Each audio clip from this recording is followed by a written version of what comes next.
11월 29일 월요일 하나님께서 이 시간 주시는 말씀은 하박국 2장 9절에서 20절 말씀입니다. 하박국 2장 9절에서 20절 말씀입니다. 재앙을 피하기 위하여 높은 데 깃들이려 하며 자기 집을 위하여 부당한 이득을 취하는 자에게 화 있을진저 내가 많은 민족을 멸한 것이 내 집에 욕을 부르며 내 영혼에게 죄를 범하게 하는 것이 되었도다. 담에서 돌이 부르짖고 집에서 들보가 응답하리라. 피로 성읍을 건설하며 불의로 성을 건축하는 자에게 화 있을진저 민족들의 불탄 것으로 수고하는 것과 나라들이 헛된 일로 피곤하게 되는 것이 만군의 여호와께 말미암이 아니냐. 이는 물이 바다를 덮은 같이 여호와의 영광을 인정하는 것이 세상에 가득함이니라. 이웃에게 술을 마시게 하되 자기의 분노를 더하여 그에게 취하게 하고 그 하체를 드러내려 하는 자에게 화 있을진저 내게 영광이 아니요 수치가 가득한즉 너도 마시고 너의 할례 받지 아니한 것을 드러내라. 여호와의 오른손의 잔이 내게로 돌아올 것이라. 더러운 욕이 내 영광을 가리리라. 이는 내가 레바논에 강포를 행한 것과 짐승을 죽인 것 곧 사람의 피를 흘리며 땅과 성읍과 그 안의 모든 주민에게 강포를 행한 것이 내게로 돌아오리라. 새긴 우상은 그 새겨 만든 자에게 무엇이 유익하겠느냐. 부어 만든 우상은 거짓 스승이라. 만든 자가 이 말하지 못하는 우상을 의지하니 무엇이 유익하겠느냐. 나무에게 깨라 하며 말하지 못하는 돌에게 일어나라 하는 자에게 화 있을진저 그것이 교훈을 베풀겠느냐. 보라, 금과 은으로 입힌 것인즉 그 속에는 생기가 도무지 없느니라. 오직 여호와는 그 성전에 계시니 온 땅은 그 앞에서 잠잠할지니라 하시니라. 아멘. 오늘 본문은 하나님의 두 번째 응답에 계속되는 화 있을진저 경고의 말씀입니다. 말씀을 살피기 전에 우리가 전제 조건으로 하나님이 어떤 분이신지에 대해서 이해하고 넘어갈 필요가 있습니다. 그것은 하나님은 공의로우신 하나님이라는 사실입니다. 또한 그 공의로 말미암아 하나님의 백성은 기뻐하고 즐거워해야 한다는 것이죠. 본문의 경고의 대상은 누구라고 명시되어 있지 않지만 문맥상 바벨론 제국이라는 것을 우리는 알 수 있습니다. 하지만 또한 이 말씀은 막연히 바벨론만을 대상으로 하는 경고가 아니라는 것도 우리는 생각해 볼 필요성이 있습니다. 하나님께서 바벨론을 예를 들어 우리에게 이야기를 하고 있는데 그 바벨론의 영적인 상태가 어떤 상태입니까? 죄악의 유혹과 그리고 죄의 유혹에 빠져 있는, 그리고 바벨론과 같이 강포와 이웃을 핍박하고 그들의 모든 것들을 빼앗는 그러한 자들, 그러한 유혹과 그런 상황에 처할 수 있는 자들에게 경고의 말씀, 그리고 그러한 죄악에 있는 사람들을 구원하시기 위한 사랑의 그 메시지, 이제 우리에게 돌이키려 명령하시는 그런 죄 중에 있는 사람들을 구원시키시려는 하나님의 경고의 말씀이라는 사실을 기억하시고 그 말씀에 귀 기울이시기를 바랍니다.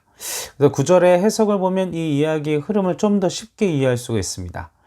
재앙을 피하기 위해서 높은 데 깃들이려 하면서 자기 집을 위하여 부당한 이익을 취하는 자에게 화가 있다. 즉 다른 사람에게 악을 행하며 그 사람이 가진 못된 것들을 약탈하고 그리고 자신은 그런 악한 일을 안 당하기 위해서 안전한 곳, 그리고 그 안전한 곳에 거하는 사람들에게, 그리고 자신의 어떤 물질적 그리고 권력을 가지고 자신을 안전하게 스스로를 지킬 수 있다고 생각하는 사람들에게 화가 있을 것이다. 그래서 이것은 아무리 자기 자신을 보호할 수 있는 능력이 있고 힘이 있고 권력이 있을지라도 하나님은 분명히 그들에게 경고를 하신 거, 너는 분명히 망한다 라고 말이죠. 우선 10절의 말씀에 보면 그들은 하나님의 백성을 비롯한 많은 백성을 멸망시킨 그 죄의 결과가 결국은 자신과 자신의 집을 수치스럽게 만들고 자신에게도 범죄하게 했다라는 것입니다. 그러니까 스스로 남에게 피해를 준 거지만 다른 사람을 강탈하고 다른 사람을 핍박한 것이긴 하지만 그것이 결과적으로는 자기 자신에게 그리고 자신의 가족에게 그리고 자신의 집안의 사람들에게 수치스럽게 만들었다. 결과적으로 그런 화가 그들에게 똑같이 미치게 될 것이다 라고 하나님께서 경고를 하고 계시다라는 것이죠. 이 범죄는 이 바벨론의 죄악은 하나님의 길에서 벗어난 것입니다. 바벨론은 스스로의 욕심 그리고 스스로의 그런 야욕을 그리고 이기적인 그런 탐욕을 채우기 위한 그런 행위들에서 비롯된 것인데 그들이 아무리 자신들이 완벽한 대비책을 세우고 강력한 군대를 키우고 많은 돈을 쌓아놓고 있어도 그들은 망할 수밖에 없다는 사실인 것이죠. 사랑하는 성도 여러분, 그것으로 인하여 우리가 자유로울 수 있습니다. 여러분들이 그런 압제를 당하시거나 그런 핍박을 당하신다면 평안하십시오. 하나님께서 원수들을 그렇게 굴복시키실 것입니다. 반대로 내가 또한 바벨론과 같은 삶을 살고 있다. 그런 죄 가운데에서 벗어나기 위한 경고의 말씀을 지금 우리에게 해주시고 계시다라는 것입니다. 빨리 우리는 이 메시지, 내가 아무리 많은 돈과 재산과 힘을 갖고 있다 할지라도 언젠가는 그건 망하게 된다는 것이죠. 우리가 정치인들을 보게 되고 연예인들을 보게 되면 정말 그들의 끝이 온전한 사람이 찾아보기가 너무나도 드뭅니다. 그 권력도 얼마 못 가고 돈도 얼마 못 가고 명예도 얼마 못 가고 오직 하나님의 말씀대로 살아갈 때만 하나님의 공의대로 하나님의 뜻대로 살아갈 때만 모든 것이 영원함을 기억하시는 우리 성도 여러분들 되시기를 주님의 이름으로 간절히 소원합니다. 그러므로 바벨론과 그러한 삶을 살아가는 그 하나님을 대적하면서 살아가는 이들에게 분명히 심판이 있을 것이다.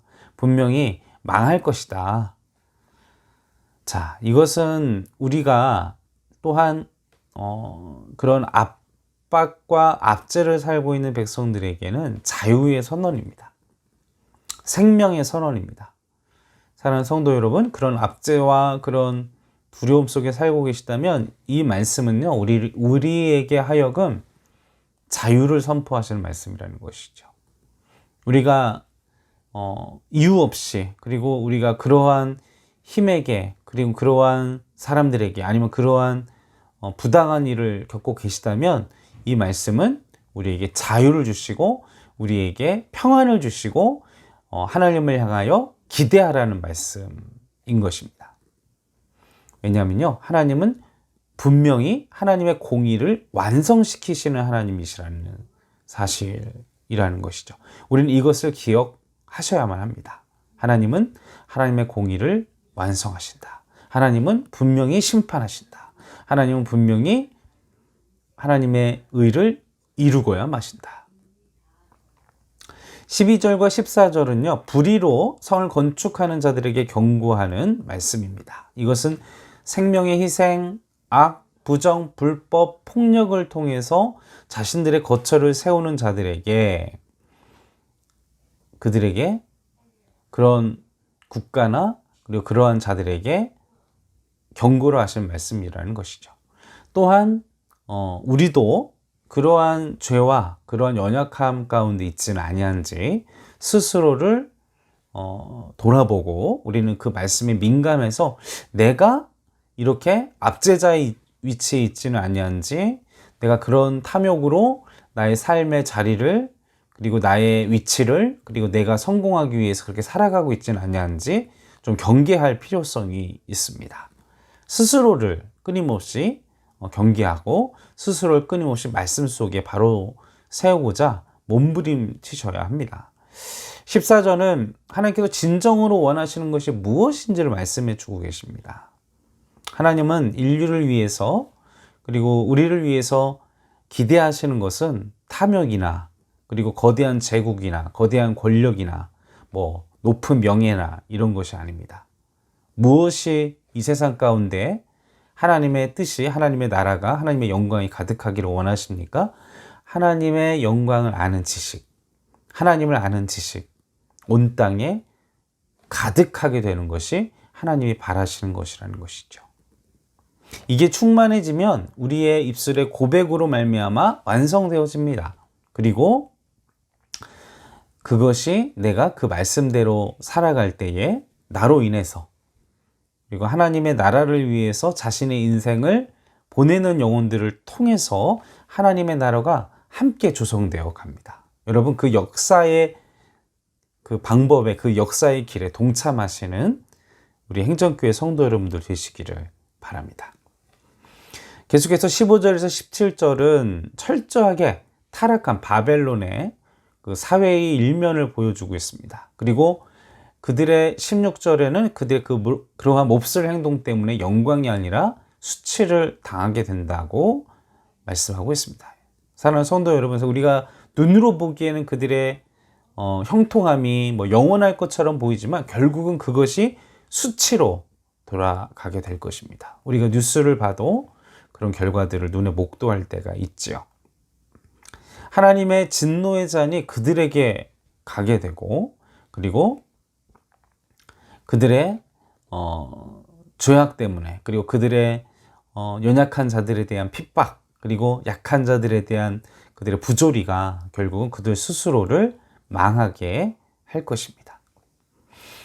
그것을 본다면 우리는 세상 사람들과 같이 힘과 권력에 따라서 약한 자들을 괴롭히고 약탈하고 하는 것이 아니라 우리는 그들의 약한 자들을 보호해주는, 힘이 없는 자들, 그리고 나보다 그 어떤 것들을 누릴 수 없는 자들에게 누릴 수 있도록 동등한 위치와 동등한 자리에 차지할 수 있도록 기회를 줄 수 있도록, 최소한 우리가 그런 힘을 가지고 있다면, 그러한 하나님의 은혜가, 위치가 허락되어진다면 우리는 그런 안식처를, 그리고 하나님의 공의와 하나님의 정의와 하나님의 은혜와 하나님의 사랑이 세워지는 공간을 우리 그리스도인들이 세워야 할 줄로 믿습니다. 마지막 18절에서 20절 말씀은 우상 숭배에 대한 경고의 말씀입니다. 우상 숭배는 아무런 유익이 없다라는 것이죠. 쓸데없는 돌들, 쓸데없는 물건들, 쓸데없는 이런 의미 없는 우상은 사람의 인생을 자유롭게 할 수 없습니다. 그 우상이 그 인생의 문제를 해결해 줄 수가 없습니다. 그들은 자신에 대한 저주, 자신들에 대한 심판을 피하기 위해 우상을 하지만 그것은, 그 우상 숭배는 아무런 의미가 없다라는 것.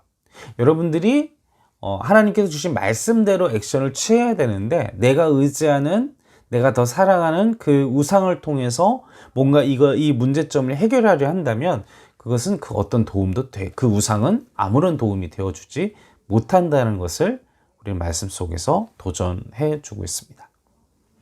사랑하는 성도 여러분, 사람이 만든 우상이, 내가 쌓아놓은 경력이, 내가 쌓아놓은 안정이, 안정을 주는 그 무엇이 아무런 영향력을 발휘할 수가 없습니다. 이것을 기억하면서 우리 안에, 우리 마음속에 하나님께서 우리를 거룩하게 창조하셨고, 그리고 하나님과 교제하도록 우리에게 생기를 불어넣어 주셔서 하나님과 교제할 수 있도록 만드셨다는 것을 기억하면서 20절에 우리는 오직 하나님께서 임재하시는, 그리고 우리 안에 내주하시는 우리의 거룩한 성전인 몸 안에서 하나님과 교제하며 오늘도 영적으로 승리하시는 하루가 되시기를 주님의 이름으로 간절히 축원합니다. 함께 기도하시겠습니다. 아버지 하나님, 우리가 바벨론과 같이 우리 자신의 연약함을 가지고 살아가고 있지는 아니한지, 또한 반대로 우리가 이 불의한 권력자들에 의해서, 불의한 환경에 의해서 억눌려 있는 영혼들이 있지는 아니한지, 오늘 주신 말씀으로 인해서 우린 자유하게 하시고 또 우리의 평안함을 허락하여 주시고 또 이 말씀을 통해서 우리가 바벨론의 자리에서 내려와서 그 모든 우상 숭배와 또 그 헛된 것들을 섬기고 따르지 않는 하나님의 백성, 하나님의 말씀만을 의지하고 하나님의 영광을 아는 지식으로 가득한 하나님을 더욱더 알기 위해 하나님을 더욱더 사랑하기 위해 도전하는 그 사랑 안에 거하는 하나님의 성도, 하나님의 자녀가 될 수 있도록 도와주시옵소서. 감사와 찬송과 영광을 올려드리오며 올리고 원하신 예수님의 이름으로 간절히 기도하옵나이다.